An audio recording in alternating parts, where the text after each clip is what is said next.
berdoa mudah-mudahan dilapangkan hati kita untuk menerima ilmu, faham akan pelaksanaan ibadah haji dengan sempurna insya-Allah. Ya, bermula hari ini mungkin ialah ada yang first time pergi haji, ataupun first time juga buat umrah. Sebelum ni tak pernah buat umrah dalam hidupnya. Lagilah tak nampak kan gambaran apa semua, selama tengok kat YouTube aja, tengok kat IC share je. Tengok dekat TV je. Jadi insya-Allah kita doakan agar dapat faham dan juga hadam apa yang akan disampaikan oleh ustaz-ustaz kita pada hari ini insya-Allah. Baik, jadi saya rasa bolehlah kot kita mula dulu sementara mulai jadi insya-Allah saya serahkan kepada Al-Fadhil Ustaz Syamuddin Mansur untuk meneruskan agenda kita pada hari ini insya-Allah. Fadhil masyaallah. Syukran jazakallah khairan katsiran wa bihasan. Bakal-bakal tetamu Allah yang dimuliakan, mari sama-sama kita bertalbiyah labbaik Allahumma labbaik. Labbaik Allahumma labbaik. Labbaik la syarika lak labbaik. Labbaik la syarika lak labbaik. Innal hamda wan ni'mata laka wal mulk la syarika lak. Inilah lafaz talbiyah yang sentiasa kita akan kumandangkan sebagai zikir utama kita bila telah berniat ihram. Jangan kisahlah berniat umrah atau berniat ihram haji. Selepas berniat sahaja kita sunat memperbanyakkan talbiyah. Dan talbiyah bagi orang yang umrah itu berakhir apabila hendak memulakan tawafnya. Jangan pula masa tawaf nanti bertalbiyah lagi. Nanti orang tanya, jemaah mana tu? Malaysia. Syarikat mana? Kembarang. Tuan-tuan, bakal-bakal tentang Allah yang dimuliakan. Adapun bagi orang yang haji, berniat ihram haji, bermulanya talbiyah apabila kita telah berniat ihram. Nawaitul hajja wa ahramtu bihi lillahi ta'ala. Ustaz, sekarang dah bulan Syawal, mana boleh berniat? Tapi kita datang ni tujuan untuk apa? Belajar. Hakikat yang sebenar, bila kita dah masuk bulan Syawal, bermakna kita dah masuk bulan haji. Siapa yang berniat ihram pada bulan haji ini, maka berkuat kuasalah dia kena menjaga larangan ihram. Tapi kita berniat ihram tujuan untuk apa? Belajar. Tuan-tuan, puan-puan, bakal tetamu Allah yang dimuliakan, bila kita telah berniat ihram haji, perbanyakkan talbiyah. Dan talbiyah bagi orang yang haji kembara umrah akan berakhir apabila kita berjaya menghasilkan tahlul awal. Jemaah kembara umrah akan menghasilkan tahlul awal insya-Allah dengan cara seperti mana yang dilakukan oleh baginda sallallahu alaihi wasallam, melontar jamrah kubra dan bergunting atau bercukur. Bagi lelaki afdal bersyukur, bagi wanita bergunting. Selesai dapat tahlul awal, maknanya kita telah gugur 10 larangan ihram berbagi 3, maka kita perbanyakkan pula takbir.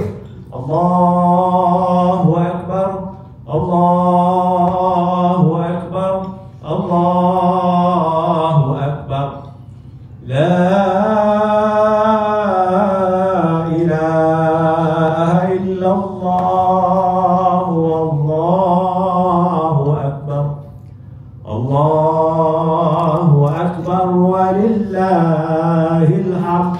perbanyakkan takbir sehinggalah hari terakhir tasyrik 13 Zulhijjah. Sebab hari raya haji dia tak sama takbir dia dengan hari raya puasa. Tapi hari raya haji ni lama sampai 13 Zulhijjah. Boleh faham?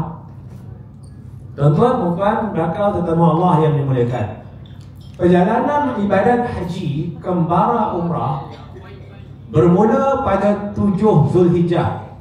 Pada 7 Zulhijjah. Tuan-tuan kena faham, hari dalam Islam bermula maghrib. Dia tak sama dengan hari menurut kalender Masehi pukul 12:01 malam. Hari dalam Islam bermula maghrib. 7 Zulhijjah sebelum maghrib. Tuan-tuan puan yang akan berangkat ke Arafah semuanya KT 75, KT 92, KT 86, KT 100 daripada Hotel Aziziyah. 7 Zulhijjah sebelum maghrib kita sunat melakukan amalan-amalan berikut: potong kuku, andam misai, janggut, bulu ketiak, bulu ari-ari. Ada yang tanya, Ustaz, beri pencerahan, bulu ari-ari, bulu apa? Tuan-tuan puan, bakal tetamu Allah yang dimuliakan, tengoklah dalam kitab Google. Baik. Kemudian selepas itu mandi sunat ihram. Mulakan dengan potong kuku, andam misai, janggut, bulu ketiak, bulu ari. Next, mandi sunat ihram. Niatnya sahaja aku mandi sunat ihram 2 rakaat mengikut imam kerana Allah Ta'ala. Saya nak tengok tidur tak tidur, ada yang anggung baca catatan dan sebagainya. Tuan-tuan, puan bakal tetamu Allah yang dimuliakan. Jadi selepas mandi sunat ihram, kemudian sunat memakai minyak wangi, baik lelaki baik perempuan. Tak kisah walaupun minyak wangi itu ada alkohol. Majlis Fatwa Kebangsaan, Muzakarah Haji Peringkat Kebangsaan mengharuskan pemakaian minyak wangi yang ada alkohol. Tuan-tuan dan puan, bakal tetamu Allah yang dimuliakan, cuma cara pemakaiannya, orang lelaki sunat memakainya semerbak haruman di kulit badan. Perempuan pakai sikit saja. Sikit saja, boleh faham? Untuk dapat pahala sunat itu saja. Tuan-tuan, perempuan, bakal tetamu Allah yang dimuliakan, setelah memakai minyak wangi pada kulit badan, diingatkan pada kulit badan, bukannya pada kain ihram, sebab di situ ada khilaf ulama. Kalaulah pakai minyak wangi itu pada kain ihram kita, calitkan pada pakaian jubah lah, contohnya wanita, kemudian nak ganti, dah berniat ihram, kemudian nak pakai balik kain ihram tu, masuk bilik air tadi, nak berwudu, nak buang air kecil, tanggalkan ihram, gantung di atas pintu, kemudian pakai balik. Di situ ada khilaf ulama, dia kena dam sebab kain ihramnya itu berbau wangi, dicarikan di minyak wangi, dia dalam ihram, dia pakai kain ihram yang dicarikan minyak wangi. Ada pandangan mengatakan tidak dikenakan dam. Jadi kita nak keluar dari khilaf, pakai minyak wangi pada apa? Kulit badan. Walaupun badan kita tu berbau wangi, bila kita pakai kain ihram, ada kemungkinan tak kain ihram kita berbau wangi? Ya, ditanggalkan kain ihram itu dalam keadaan kita sudah berniat ihram, kemudian kita pakai balik. Sepakat ulama mengatakan tidak kena dam, sebab kain ihram itu berbau wangi, bukan kita calitkan minyak wangi padanya. Kain ihram itu berbau wangi sebab badan kita berbau wangi. Boleh faham ya? Kemudian apabila masuk maghrib tahun lepas, saya kongsikan pengalaman tahun lepas. Apabila masuk maghrib, kita semayang maghrib di Hotel Aziziyah, dan sebelum itu semayang sunat ihram 2 rakaat di Hotel Aziziyah. Kemudian bas akan datang, suruh kita naik, ikut bas masing-masing menuju ke mana? Menuju ke mana? Menuju ke Mina. Inilah beza perjalanan ibadat haji kita dengan tabung haji muassasah. Bila dah masuk maghrib, dah masuk berapa bulan? 8. Hari dalam Islam bermula bila? Maghrib kan? Bila dah masuk maghrib, dah tarikh 8 Zulhijjah, masuklah hari Tarwiyah untuk kita pergi ke Mina seperti mana yang dilakukan oleh Rasulullah dan para sahabat. Ustaz, kenapa tabung haji muassasah tak pergi ke Mina, tak ikut cara kita? Sebab mereka ramai nak susun bas. Jadi kita dalam jumlah yang kecil, ada PJH tertentu, kita boleh kontrol, insya-Allah. Kita bawa jemaah pergi ke mana? Mina lebih dahulu. Hukumnya adalah sunat. Hukumnya adalah sunat. Ia bukan rukun. Jadi malam tu waktu maghrib dah masuk 8 Zulhijjah, kita akan bergerak ke Mina, dan sebelum itu hendaklah berniat ihram haji. Untuk mereka yang mengerjakan haji tamattu, adapun yang mengerjakan haji ifrad tidak perlu berniat ihram haji, sebab dia memang dah lama dah berniat ihram haji ketika masuk ke Mekah. Awal-awal mereka berniat di dalam kapal terbang Qanul Manazil. Boleh faham tak setakat itu? Jadi orang yang mengerjakan haji tamattu saja, lakukan amalan sunat ini dan berniat ihram haji. Kemudian bila sudah berniat ihram haji, berkuat puasa larangan ihram 13 perkara. Dan juga bila sudah berniat ihram haji, perbanyakkan apa? Ya labbaik Allahumma labbaik. Apa maksud labbaik Allahumma labbaik? Aku sahut panggilanmu wahai Tuhan. Tuhan, alhamdulillah dah, syukur Allah Ta'ala. Ada yang hantar mesej pada saya, agak-agak ada harapan bagi kita Ustaz. Ni jemaah rayuan ni hantar mesej, ada dapat tak kota tambahan. Mengharap tuan-tuan, alhamdulillah dah dapat dah nombor KT kapal terbang. Betul? Syukur Allah Ta'ala, hanya menunggu tarikh nak berangkat. Jadi tuan-tuan, kita sebut labbaik Allahumma labbaik. Aku sahut panggilanmu wahai Tuhan, yang memanggil, yang menjemput kita datang ke tanah suci, bukan kemara umrah, bukannya tabung haji, tetapi Allah Ta'ala. Ada orang daftar haji 2010 dapat. Ada orang daftar haji 2015. Alhamdulillah, Allah jemput dia. Ada orang setiap tahun buat rayuan, tanya berapa kali dah buat rayuan? 7 kali dah buat rayuan. Tak dapat. Ada orang sekali je buat rayuan. Alhamdulillah, dipanggil oleh Allah Ta'ala. Itu yang dikatakan, ia adalah jemputan daripada Allah Subhanahu Wa Ta'ala. La syarika lah, tiada sekutu bagi engkau. Nak beritahu, Allah Ta'ala nak beritahu, jaga akidah. Sebab mengerjakan ibadat haji ini satu pekerjaan yang sangat memerlukan banyak pengorbanan, kepenatan, keletihan, kepayahan. Tuan-tuan naik kapal terbang penat, menunggu giliran nak pergi haji bertahun-tahun pun penat juga.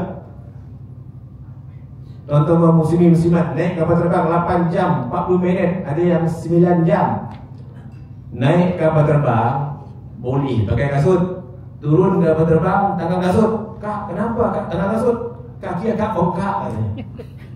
Boleh faham tak bahasa Inggeris 9? Sebab lama duduk dalam kapal terbang sampai darah tak berjalan, maka akhirnya kaki dah bengkak. Biasa orang ada masalah kesihatan, mungkin masalah buah pinggang ke jantung ke dan sebagainya, dia akan mengalami masalah ini. Kemudian di Mekah nanti tuan-tuan akan letih melihat perangai manusia yang macam-macam, letih dengan peraturan Arab Saudi, tutup jalan sana, tutup jalan sini, baru nak semayang, baru nak duduk itikaf haji, perangai polis Arab yang tak boleh buat bincang. Kemudian letih di Arafah. Jadi kita tak mahu bila di akhirat nanti tiada pahala oleh Allah Ta'ala, sebab akidah tak bersih daripada mensyirikkan Allah, percaya kepada bomoh. Jadi sebelum berangkat ke tanah suci ini, jaga akidah, tinggalkan amalan-amalan khurafat. Sebab mengerjakan haji dengan penuh kepayahan, kepenatan, keletihan, demam, batuk, berpanjangan, tak henti-henti.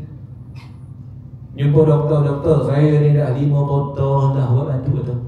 Tolonglah doktor, kenapa tak sembuh-sembuh? Doktor kata, saya pun batuk juga. Tuan-tuan, nakal pertama Allah yang muliakan. Innal hamda, kita puji Allah, wan ni'mata. Tuan-tuan pergi dengan package kemara berapa ribu ayam? 50 lebih. 15,000. 50 lebih. 15,000 tu yang 20 tahun yang dulu. 54, ada 57. Mana datang duit tu? Innal hamda wan ni'mata laka wal mulk. Puji Allah Ta'ala banyak-banyak. Nikmat kesihatan. Ada orang tak lulus, dapat tawaran haji melompat. Kata jangan melompat dulu, pergi cek saringan kesihatan. Tengok gula 20, tak lulus lah. Ada orang BP cantik di rumah, bila jumpa doktor tinggi pula 190, bawah dia 110. Doktor kata pergi berehat, makan ubat dulu. Lala doktor kata tak apalah, ambil lah yang kat rumah tu. Ambil gambar BP di rumah tu, 7% saya approve. Tak boleh bincang, alhamdulillah lah ada doktor yang boleh bincang. Ada doktor yang begitu strict, tak boleh mention depan saya. Parah kalau dapat jumpa doktor macam tu. Tuan-tuan, puan, nakal nama Allah yang dimuliakan. Nikmat sihat, syukur Allah Ta'ala. Nikmat rezeki, nikmat dikurniakan, tawaran menunaikan fardu haji. Apa rasa tuan-tuan bila dapat tawaran? Gembira tak? Syukur, alhamdulillah. Sebab Allah Ta'ala sungguh puji. Innal hamda wan ni'mata laka wal mulk la syarika. Jadi bila kita sudah berniat ihram haji, kita akan bergerak pergi ke mana? Pergi ke Mina. Dan dalam bas tu nanti polis mereka akan masuk. Pegawai Kementerian Haji mereka akan periksa lanyard tuan-tuan. Nusuk, kad nusuk tu penting. Saya difahamkan Malaysia negara pertama akan diberi kad nusuk di tanah air lagi. Betul tak? Tuan-tuan baca tak? Kad nusuk tu penting, jangan hilang. Di samping lanyard kita merupakan wakil pasport. Tuan-tuan tak jumpa pasport tuan-tuan dipegang oleh pihak Arab Saudi. Wakil pasport tuan-tuan dia. Lanyard penting, di situ ada barcode visa haji tuan-tuan. Dia tag, dia terus dapat trace ini adalah jemaah haji, visa sah. Sebab itu ada polis Arab. Ada yang memakai uniform polis, ada yang memakai baju biasa, berkumpul di mana? Mereka tunggu di kedai makan. Tu memastikan bahawa semua yang masuk ke Arafah nanti mereka yang ada visa haji. Kita pergi kedai ni nak beli sabun, disuruh tunjukkan mana lanyard. Sebab itu lanyard kena bawa ke mana-mana. Sebenarnya tengok kita punya visa. Polis mereka ada mesin tu, dia boleh scan. Yang tak ada visa terus masuk ke dalam. Agak keras tuan-tuan, strict. Sampaikan bas yang kita masuk nanti nak ke Mina tu, dia seal. Bila dah kira cukup, dia scan tik semua ada visa haji. Kemudian barulah pintu bas akan di seal. Maknanya bas tu pergi ke Mina nanti, seal tu hanya boleh dibuka bila sampai di Mina. Kalau sampai di Mina, seal terbuka menunjukkan apa? Dah ada orang masuk. Maknanya mungkin visa turis menceroboh penumpang masuk dalam bas itu. Boleh faham? Sebab itu polis Arab begitu strict. Nasihatkanlah kawan-kawan tuan-tuan yang cuba-cuba nak pergi ke Mekah dengan visa turis, bahaya. Apa gunanya sampai di sana tapi macam pelarian. Takut-takut nak ke masjid, sampai selipar di luar pintu masuk kan. Dalam bilik takut polis datang nak cek ada orang dalam bilik ini, nak tengok visa.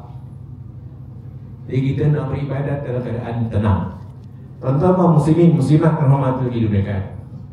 Jadi kita akan bermalam di Mina 2 malam.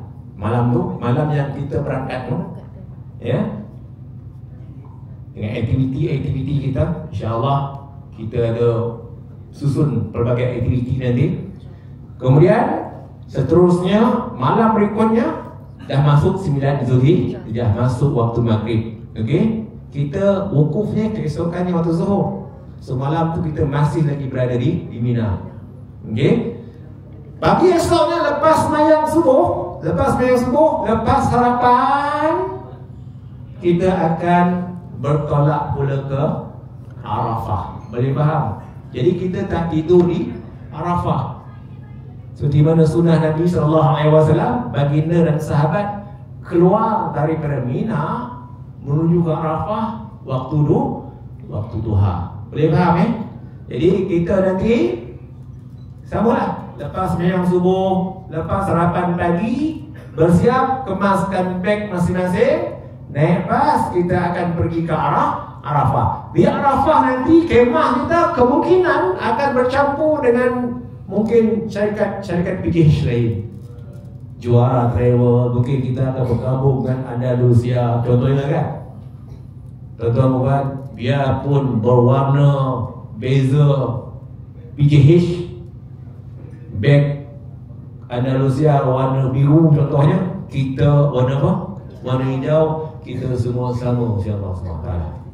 Boleh faham Jadi nanti siapa yang akan memimpin khutbah Arafah itu di kalangan guru-guru agama lah yang akan berbakat. Mungkin Andalusia yang akan pimpin, contohnya lah kalau kita bergabung dengan Andalusia dalam kemah yang sama, mungkin ustaz dia akan yang memimpin khutbah Arafah, ustaz kebara pula memimpin bacaan doa. Tuan-tuan muslimin muslimat rahmat ini kan.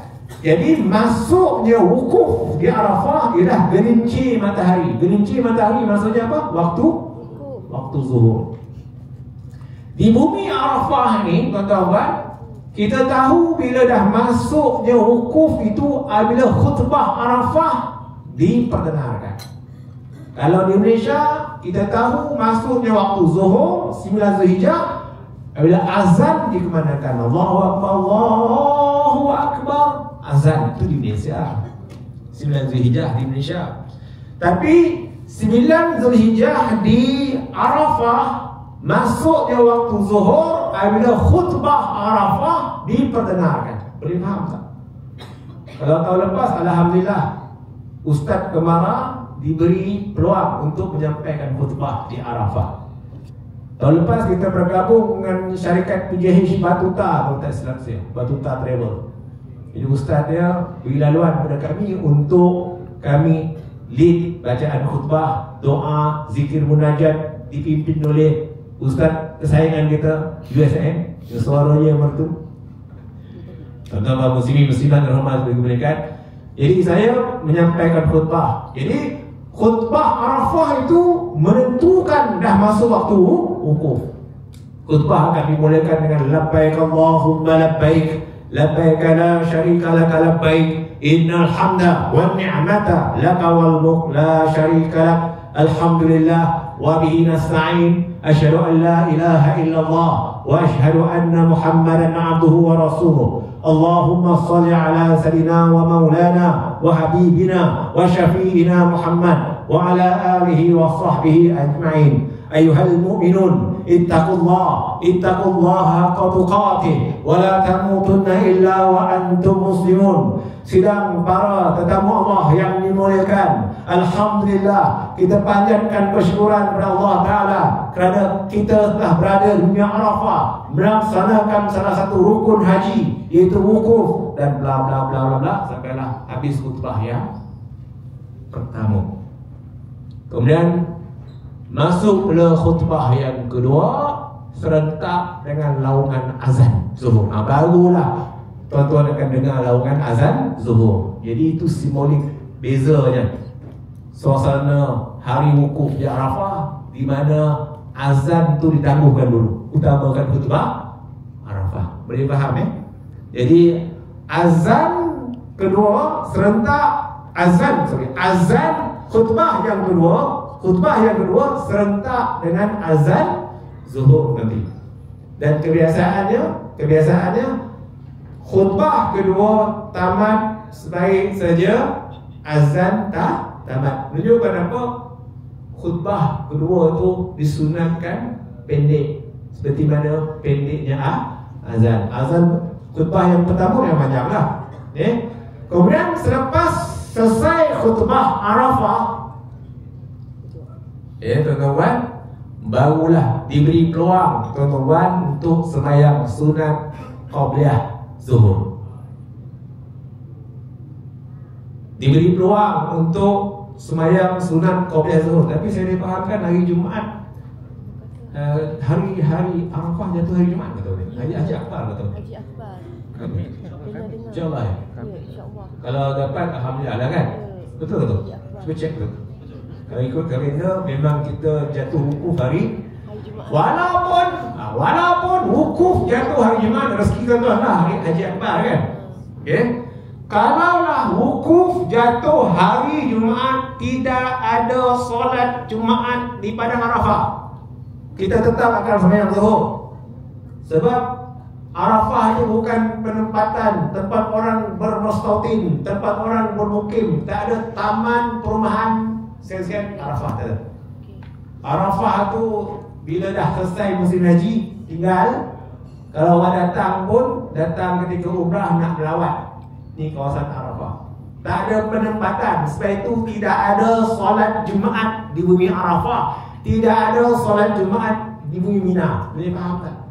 Besok jangan bising-bising, tak ada sembahyang Jumaat ke? Pening kami nak jawab. Tuan-tuan muslimin. Jadi kita tetap sembahyang zuhur. Jadi kita meraihkan mereka yang mengamalkan, suka melazimi sembahyang sunat rawatib. Okey, dahulukan sembahyang sunat rawatib qabliyah zuhur. Sunat rawatib qabliyah zuhur berapa?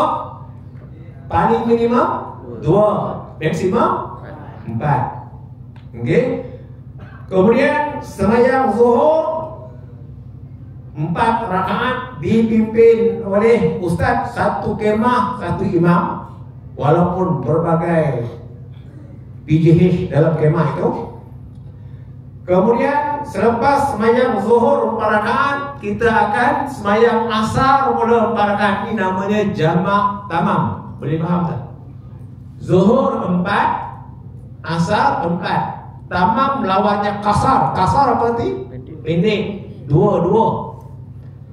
Kita boleh sembahyang jamak sebab di bumi Arafah dengan suasana tandas yang sangat terhad, maka diharuskan sembahyang jamak. Bukan kerana faktor kita musafir tidak, tapi kerana faktor kesusahan, masyaqqah di bumi Arafah dan juga Mina. Baik. Selepas sembahyang asar 4 rakaat, kita raihkan mereka yang melazimi sembahyang rawatib untuk bangun sembahyang apa? Sunat ba'diyah zuhur. Maknanya sembahyang ba'diyah zuhur ini dibuat lepas sembahyang asar. Boleh faham tak? Turutan itu, flow itu. Lepas sembahyang ba'diyah asar, kita raihkan. Okay. Lepas sembahyang ba'diyah zuhur, kita raihkan mereka yang melazimi sembahyang sunat sebelum asar tu 2 rakaat kan. Jadi flow dia, sembahyang qabliyah zuhur, lepas tu sembahyang zuhur, sembahyang asar, sembahyang ba'diyah zuhur, dan juga sembahyang sunat asar. Boleh faham tak? Lepas tu barulah tuan-tuan akan dibimbing dengan zikir munajat, zikir hari Arafah. Penat berzikir, penat bertarbiyah, kita selang sendiri dengan selawat sallallahu rabbuna ala nuril mubin. Sallallahu saya tak sedap. Sallallahu, ikut apa? Sallallahu rabbuna ala nuril mubin Ahmad al-Mustafa Sayyidil Mursalin, la ilaha illallah لا إله إلا الله لا إله إلا الله محمد رسول الله صلى الله ربنا على النور المبين أحمد المصطفى Sayyidil Mursalin. Kemudian kita akan bermunajat, kita akan berdoa. Akan dipimpin juga doa itu secara berjemaah. Ya Allah, ya Tuhan kami, ampunkanlah segala dosa-dosa kami. Ampunkanlah dosa ibu bapa kami. Ampunkanlah dosa pasangan kami. Ampunkanlah dosa anak-anak kami. Ampunkanlah dosa adik-beradik kami. Ampunkanlah dosa saudara mara kami. Ampunkanlah dosa sahabat handai kami. Ampunkanlah dosa guru-guru kami ya Allah. Ampunkanlah dosa murid-murid kami ya Allah.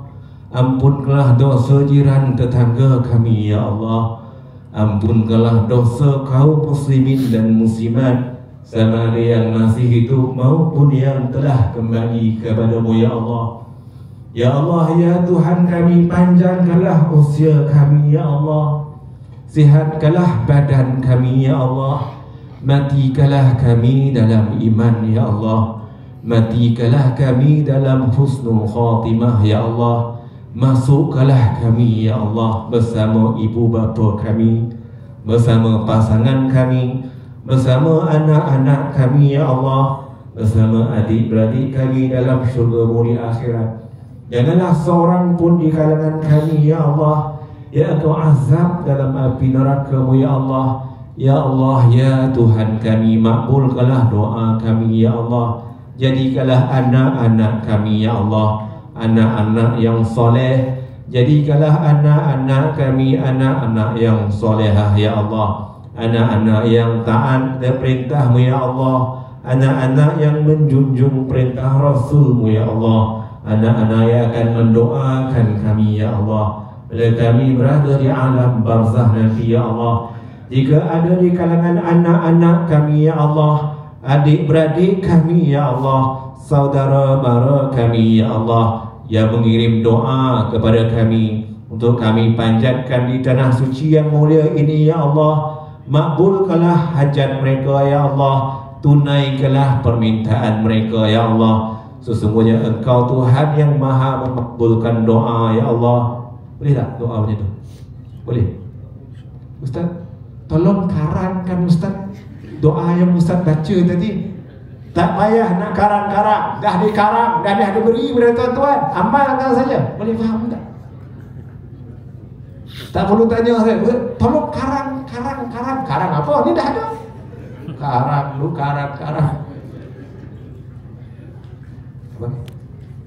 Tuan-tuan, bakal tetamu Allah yang dimuliakan. Selepas itu kami bagi peluang tuan-tuan berdoa sendiri-sendiri. Suami isteri keluar dari kemah dalam suasana langit yang terbuka. Menadah tangan, carilah tempat-tempat yang redup. Kalau panas rasa tak selesa. Sebab itu ada orang cup-cup, siap-siap dah bentar tikar di bawah pokok. Jatuh sekali dia dah cup tempat untuk dia. Tuan-tuan berdoa tuan. Saya percaya, kami percaya tuan-tuan datang ke Mekah ni macam-macam hajat ni, betul tidak? Macam-macam hajat nak minta dengan Tuhan ini. Inilah doa yang sangat mustajab. Tuan-tuan, puan-puan, sebagai parent, ibu bapa, doa ibu bapa sangat mustajab. 3 doa yang tidak ditolak oleh Allah Ta'ala. Pertama, doa orang yang bermusafir. Yang kedua, doa orang yang dizalimi. Yang ketiga, doa ibu bapa ke atas anaknya. Ambil peluang. Dahlah doa tuan-tuan sangat mustajab. Doa pula pada hari wukuf yang lagi sangat mustajab. Ambil peluang.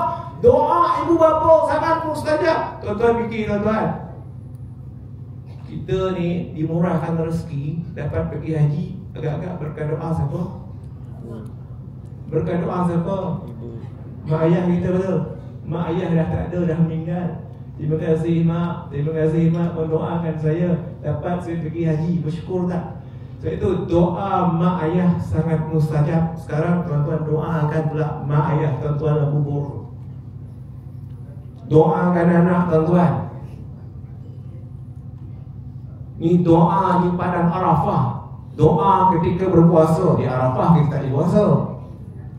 Kan Nabi kata doa orang yang berpuasa sangat mustajab. Sebab itu ada parent anak nak SPM besok hari ni dia puasa. Sebab apa? Dia ambil keberkatan doa orang yang berpuasa tu. Dia parent doa sangat mustajab. Dalam keadaan puasa pula lagilah mustajab, double mustajab. Tuan-tuan muslimin, muslimat, bakal-bakal terima Allah yang dimuliakan. Kemudian kita akan bergerak pula ke Muzdalifah. Untuk apa Muzdalifah ni? Untuk bermabit di Muzdalifah. Kalau tahun lepas kita giliran kita lepas Isyak, tak apa, tak apa. Lewat pun tak apa. Pukul 12 malam pun tak apa. Sampai saja di Muzdalifah. Tahun lepas masuk waktu mabit dalam pukul 11.40 macam tu. 11.40 masuk waktu mabit. Kita lagi 5 minit nak masuk waktu mabit sampai. Tapi pukul berapa kita keluar daripada Muzdalifah kita tak tahu. Bergantung pada bas. Sebab itu jangan cepat koyak. Boleh faham tak? Saya pergi Bahang tau 57,000. Tapi dia dah ungkit. Jangan, tolong please. Jangan cepat koyak. Kalau tersadai lama di bumi Muzdalifah. Muslimin, muslimat, hormat bagi mereka. Semuanya muasasah ke, yang package mahal, package sederhana, semua akan melalui kesusahan ketika mengerjakan haji. Jadi di Muzdalifah nanti tunggulah sampai giliran kita menaiki bas. Untuk bergerak pula ke mana? Ke mana? Mina. Ni yang Puan Rosmawati beritahu sebelum makan tengah hari tadi. Iaitu bila sampai saja di Mina, turun daripada bas, kita jangan masuk kemah. Jangan memandai-mandai nak masuk kemah. Sebab kalau dah masuk kemah, takut dia tutup pintu kemah. Okey? Jadi kita akan turun daripada bas, kita berkumpul beramai, kita akan berjalan menuju ke mana ni? Menuju ke Jamarat. Dan kita nak melakukan lontaran Jamrah Kubra ni. Dah masuk 10 Zulhijjah ni, dah masuk 10 Zulhijjah. Sebab kan saya kata malam dalam Islam maghrib kita dah selesai wukuf 10 Zulhijjah hari, kemudian masuk maghrib, lepas Isyak, maghrib dah masuk 10, Isyak dalam pukul 11, pukul 12 kita keluar daripada Arafah menuju ke Muzdalifah. Kemudian sampai di Mina 10 Zulhijjah. Betul? Jadi kita akan bergerak sama-sama. Sebab itu saya ada cadangan. Kalau ada di kalangan tuan-tuan ingin menjadi sahabat apa? Sahabat kembara untuk bantu apa? Mana tahu kuku ada di kalangan kita yang pancit dan sebagainya. Jadi sahabat, bantu. Papa tolong. Tuan-tuan jangan pentingkan diri sendiri. Kalau lambat tinggalkanlah. Ini sahabat kita kemara ni, jemaah kemara. Bila ada sahabat yang sihat-sihat, bantu sama-sama. Itulah yang kita pekerjaan haji. Menyantuni adalah tuan-tuan buat mengerjakan haji kan pahala besar. Seperti orang yang berjihad. Dalam masa yang sama membantu pula jemaah haji yang mengerjakan haji. Takkan besar di pahalanya, betul? Jadi tuan-tuan bantu sama-sama. Kita bergerak sama-sama. Jauh juga perjalanan kita. Hari pertama jauh perjalanan kita tu. Perlahan-lahan kita akan bergerak perlahan. Jangan laju. Saya minta kerjasama tuan-tuan yang suka berjalan laju. Tolonglah. Jangan tinggalkan. Sebab bila tuan-tuan berjalan laju, ustaz akan kejar. Takut tuan-tuan tersasar. Boleh faham tak? Bila ustaz kejar aja, apa kena jemaah yang lain? Mereka akan tertinggal. Saya bimbang tu. Walaupun tuan-tuan seorang aktif bersukan, tolong musim haji raihkan. Jalan perlahan-lahan macam biasa. Sambil bertalbiyah labbaik Allahumma labbaik, labbaik la syarika lak labbaik. Sampai saja tempat melontar jamrah kubra, kita pun melontar 7 biji. Jamrah sughra memang mereka tutup dengan tali keselamatan. Jamrah wusta mereka tutup dengan tali keselamatan dan ada polis jaga di situ. Tujuan tu apa? Supaya kita tak terkeliru. Takut jemaah kita melontar tempat yang salah. Sebab itu ada polis jaga situ. Dan mereka tutup dengan tali apa? Keselamatan. Dalam keadaan yang ketat itu pun, pengalaman saya bimbing jemaah haji, ada juga jemaah Malaysia yang pergi lontar jamrah sughra. Alhamdulillah lah Ustaz, syukur tak ramai orang di situ. Allah permudahkan urusan saya Ustaz. Tak ada orang. Polis pun tengok macam tu je. Sebab polis dah letih dah. Apa pula orang Malaysia. Polis dah tegur dah letih dah polis. Kan? Jadi biar je. Allah permudahkan urusan saya Ustaz. Macam mana kalau dia tersalah tu, dia lontar? Dia kena ulang balik. Jadi kita nak melontar yang hujung tu. Bila kita sampai tempat itu, bila sampai tempat jamarat itu, tempat yang pangkal tu biasanya ramai orang. Jangan risau, kita pergi yang di tengah ramai, kita akan pergi ke hujung tak ramai orang. Tuan-tuan tengok bagaimana ekstrimnya orang India, orang Pakistan, sampai dia menunggu macam mana. Jangan macam tu, tenang-tenang saja. Di awal tempat melontar tu, di ekor itu memang orang crowded, padat, sesak. Tak apa, kita pergi tengah, crowded juga, kita pergi hujung biasanya tak ramai orang. Lalu dengan mudah kita dapat melontar, nampak jelas, very clear, batu kita masuk dalam jamrah. Masa melontar nak baca apa Ustaz? Saya ni tak gerti baca apa-apa ni Ustaz. Membaca doa ketika melontar sunat. Sebab pekerjaan haji lebih kepada apa? Perbuatan. Bacaan sunat, Bismillahirrahmanirrahim, rajman li syaitan wa hizbi. Bismillahirrahmanirrahim, rajman li syaitan wa hizbi. 7 biji. Ustaz, boleh tak saya lontar 10 biji ekstra? Mudah-mudahan saya dapat tahan lebih. Kalau doktor suruh makan pil 2 biji, kita makan 5, boleh? Rosaklah kesihatan kita, betul. Demikian juga ibadat. Kalau diperintahkan 7 sajalah, jangan nak tambah 9. Rosaklah ibadat kita. Tuan-tuan muslimin muslimat rahmatullahi kan, bila kita dah melontar 7 biji, kita bergerak. Jangan di situ kita nak orang perempuan nak bercukur, nak bergunting. Orang perempuan bergunting Jangan. Kita bergerak sambil orang perempuan tak ada masalah. Sambil berjalan dia boleh gunting. Bila gunting maka gugurlah 10 larangan ihram, maka terhasillah awal. Yang lelaki on the way nak balik ke hotel kita. Kita nak balik ke hotel ni. Lepas saja melontar jamrah kubra, kita nak balik ke hotel. Ada kedai-kedai gunting, bolehlah pergi dan gondolkan kepala. Tapi di hotel kita dapat percuma. Saya mencadangkan orang lelaki balik ke hotel, buat gondolkan kepala ni di hotel percuma, free of charge. Perempuan jangan pula nak bercukur. Saya tengok orang lelaki dapat pahala besar, saya pun nak dapat mabrur ni, haji mabrur, saya pun nak cukur. Tak boleh. Perempuan hanya menggugurkan rambut sekurang-kurangnya 3 helai. Tak ada gunting, tak apa. Cabut dengan apa? Tangan. Cabut 3 helai pun terhasil juga. Jadi bila dah bergunting atau bercukur, saya kata tahlul awal. Jadi kita perbanyakkan tahlul. So kita akan menginap di hotel, Di hotel nanti kita ada aktiviti kita, semayang berjemaah sama-sama, qiyamul lail dan sebagainya.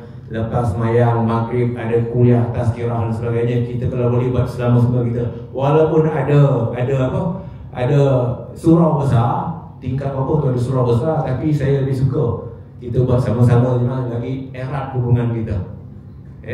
Kita akan buat di tingkat penginapan kita. Sembilan maghrib di tingkat penginapan kita. Kita ada aktiviti kita sendiri. InsyaAllah kita akan menggunakan kitab ni lah. Nama kitab ni Tadabbur Ayat-Ayat Manasik. Cuma ejaan tu tak betul tu. Patutnya Tadabbur bukan Tadabbur. Tak apalah, tu teknikal. Tuan-tuan muslimin, muslimat rahmat bagi mereka. Jadi selepas itu 11 Zulhijjah. 11 Zulhijjah kita nak bermabit. Kita nak bermabit di Mina Jamarat.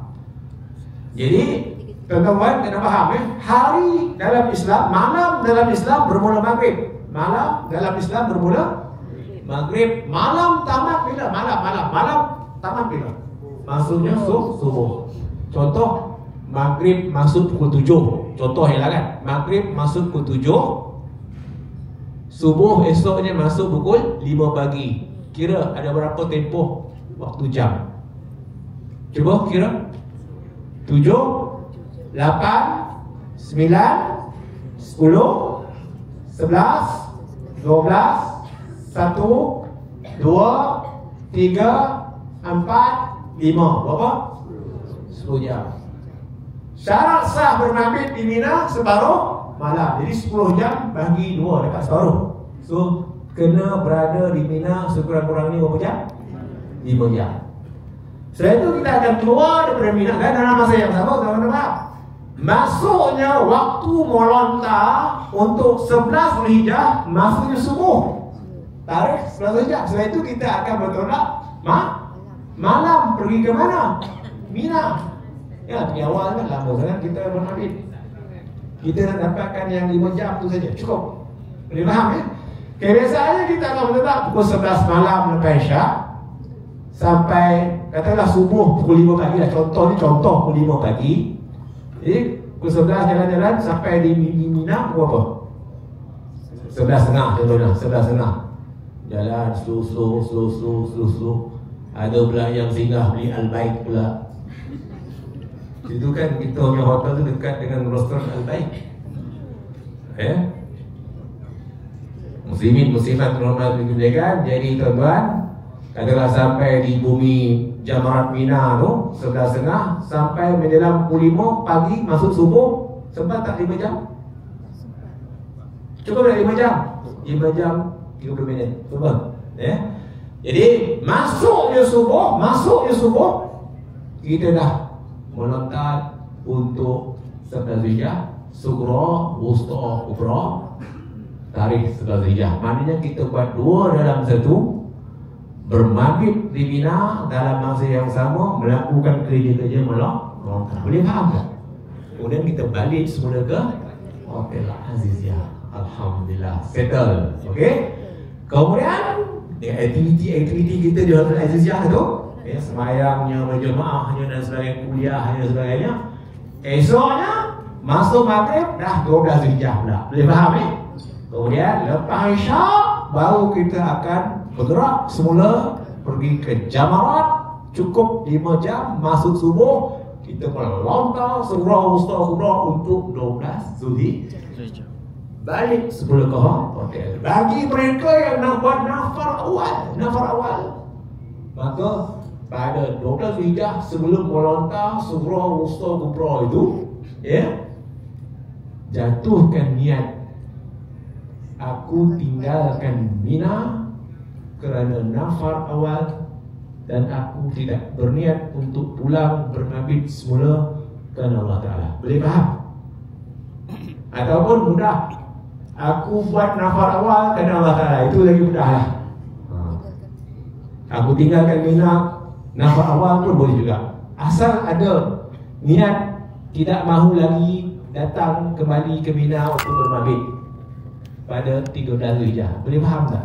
Itulah nafar awal. Jadi 13 Zulhijjah nanti orang yang buat nafar awal tidak perlu datang semula ke Mina untuk bermaghrib, dan tidak perlu juga melontar untuk 13 Zulhijjah.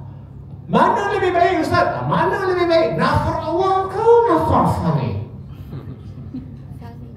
Faman ta'ajjala fi yawmain fala isma alaih. Barang siapa yang mahu 2 malam saja, fala isma alaih, tidak ada dosa baginya.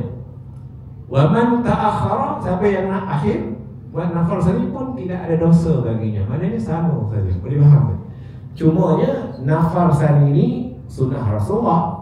Nafar awal hadiah anugerah pemberian Allah Ta'ala. Masing-masing ada kelebihan, keistimewaannya.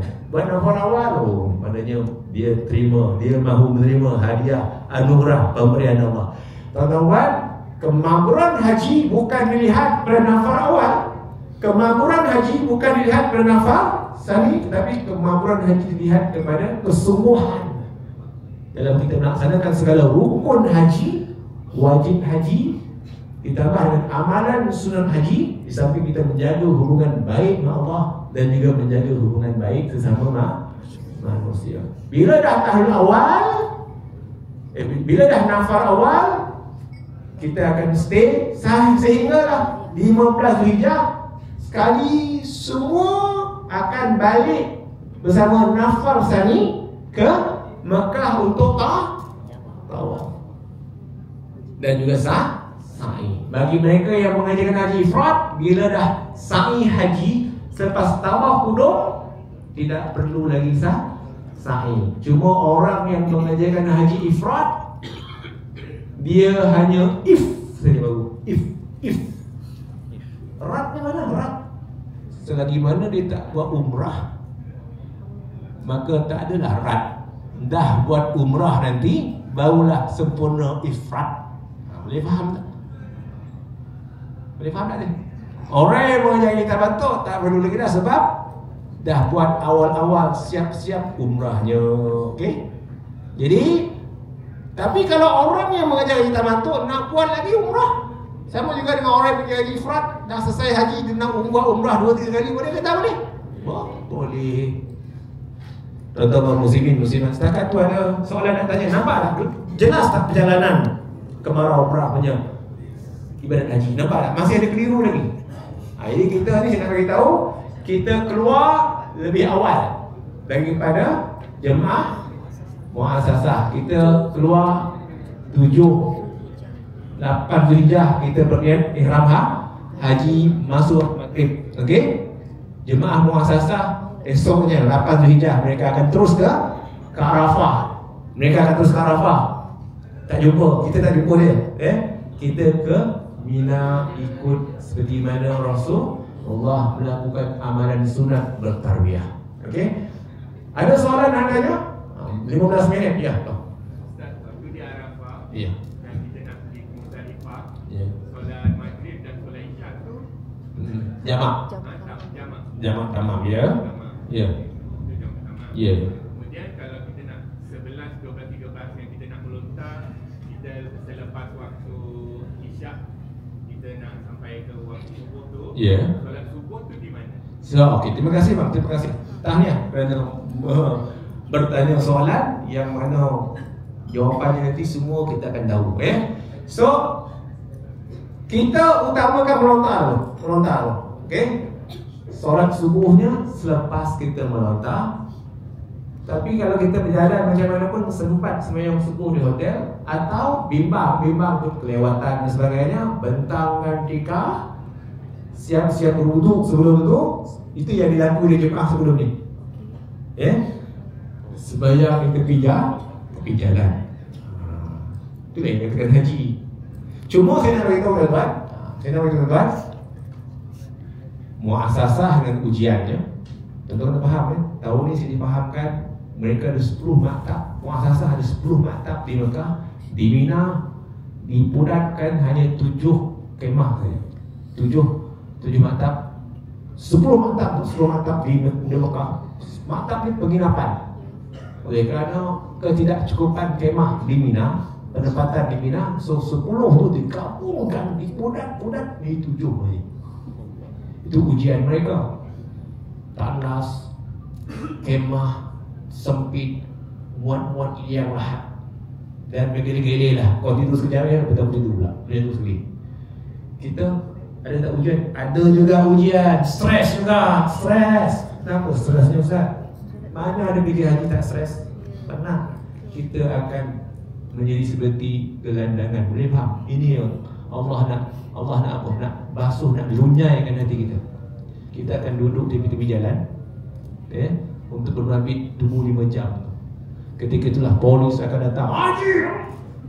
Roh! Apa roh? Belah kita nak mengamuk. Jangan, sabar. Ini ujian, jaga percakapan kita. Boleh faham tak? Ya, sabar. Gerak di sini. Baru setengah jam. Haji!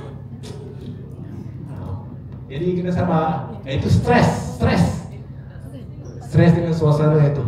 Tapi bila saya tanya jemaah yang sebelumnya macam mana, seronok lah Ustaz. Main kejar-kejar, main polis sentry. Boleh faham? Itu dah kita punya cabaran pula. Boleh faham ni? Cabaran kita. Tandas bila Ustaz, selama 5 jam tu kita tandas. Kita akan guna tandas-tandas tepi jalan. Faham-fahamlah, berjuta-juta orang menggunakan tandas tu. Faham-fahamlah suasananya. Boleh faham ya? Okey? Itulah dia. Ada soalan nak tanya lagi? Ya.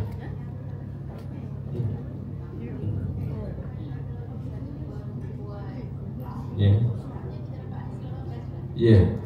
Tapi kalau nak buat awal, boleh bincang. Benda ni boleh bincang. Tak ada masalah, boleh bincang.